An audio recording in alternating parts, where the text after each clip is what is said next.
प्रसिद्ध सामाजिक कार्यकर्ते, समाजभूषण, डॉक्टरेट व नोबेल पुरस्कार सन्मानित तसेच मराठा उद्योग रत्न पुरस्काराने गौरवण्यात आलेले डॉक्टर तानाजी मामा लामखडे रवंदेकर यांनी ठाणे येथे धर्मवीर आनंद दिघे साहेब यांच्या स्मृतीस्थळाला आणि शिवतेज आनंद आश्रमास सदिच्छा भेट दिली आहे। महाराष्ट्र राज्याचे उपमुख्यमंत्री श्री एकनाथ शिंदे यांच्याशी संबंधित या आश्रमात ही भेट अत्यंत महत्त्वपूर्ण ठरली आहे।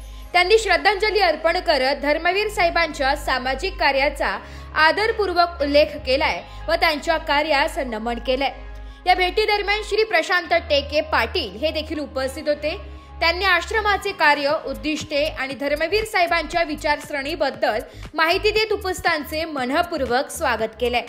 या प्रसंगी सामाजिक व जनहिताच्या अनेक मुद्द्यांवर सखोल चर्चा झाली आहे। डॉक्टर तानाजी मामा लामखडे यांनी अशा पवित्र आणि प्रेरणादायी स्थळांना भेट देणे ही काळाची गरज असल्याचं सांगितलंय व आपल्या सामाजिक कार्यासाठी नवचैतन्य मिळाल्याचे मत व्यक्त केलंय। याचवेळी ठाण्यातील थोर समाजसेवक व शिक्षण महर्षी म्हणून ओळख असलेल्या श्री नानाजी भाई ठक्कर बाप्पा चॅरिटेबल ट्रस्ट ठाणे यांची त्यांनी प्रत्यक्ष भेट घेऊन भावी कार्यक्रमासाठी निमंत्रण पत्रिका सादर केली आहे। या भेटीप्रसंगी अहिल्यानगर पत्रकार संघटनेचे ज्येष्ठ मार्गदर्शक व नाशिक लोकशाही न्यूजचे उपसंपादक डॉक्टर तानाजी मामा लामखडे तसेच व्हाइस ऑफ मीडिया कोपरगाव तालुका कार्यकारिणीचे अध्यक्ष श्री प्रशांत टेके पाटील व पत्रकार संघटनेचे अन्य सदस्य उपस्थित होते। हा कार्यक्रम साधेपणात व उत्साहात पार पडलाय।